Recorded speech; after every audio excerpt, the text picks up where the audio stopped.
मेहकरमध्ये रयत क्रांती संघटनेचे राज्य प्रवक्ता जितूभाऊ अडेलकर यांच्या नेतृत्वात केंद्र सरकारने मंजूर केलेल्या कृषी कायद्याच्या समर्थनार्थ मेहकर तहसील कार्यालयासमोर बळीराजाला दुग्धाभिषेक घालून कृषी कायद्याला पाठिंबा देण्यात आला।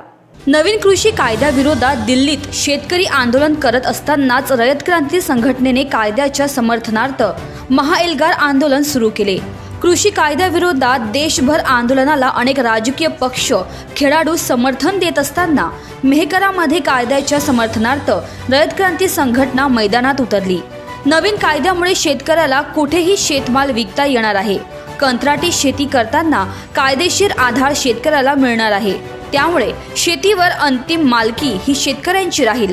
नव्या कायद्यामुळे बाजार समित्यांचे अस्तित्व कायम राहणार आहे। तसेच शेतीत नवीन तंत्रज्ञानाचा वापर व नवीन अवजारे येतील। शेतीत गुंतवणूक वाढविण्यासही मदत होणार आहे। मात्र जाणीवपूर्वक विरोधक शेतकऱ्यांच्या मनात नवीन कायद्याविषयी संभ्रम निर्माण करीत आहेत।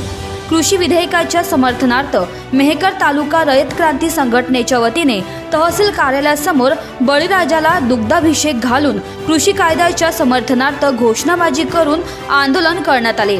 यावेळी प्रमुख उपस्थितीत राज्य प्रवक्ते जितूभाऊ अडेलकर, सल्लागार ॲडव्होकेट संदीप वाघमारे, जिल्हा उपाध्यक्ष बाळासाहेब गवई इत्यादी पदाधिकारी व कार्यकर्ते उपस्थित होते। वाहतुकीचा खर्च येणार नाही, पण असं असताना सुद्धा काही दलाल किंवा काही मार्केट कमिटीचे संचालक मंडळ याला विरोध करत आहेत आणि खोटी अशी अफवा या कायद्यासंदर्भात शेतकऱ्यांमध्ये फैलवत आहेत। आमच्या येणाऱ्या काळामध्ये भारतीय जनता पार्टी असेल, रयत क्रांती संघटना असेल, लवकर एक यात्रा काढून शेतकऱ्यामध्ये एक कायद्याची म्हणजे कायद्याबद्दल जनजागृती मोहीम आम्ही लवकर आखणार आहे आणि कायदा कसा शेतकरी हिताचा आहे हे आमच्या संघटनेच्या माध्यमातून आम्ही लवकरात लवकर शेतकऱ्यांपर्यंत पोहोचवणार आहोत। महाराष्ट्र टीव्ही 24 करीत विष्णू आखरे पाटील, मेहकर, बुलढाणा।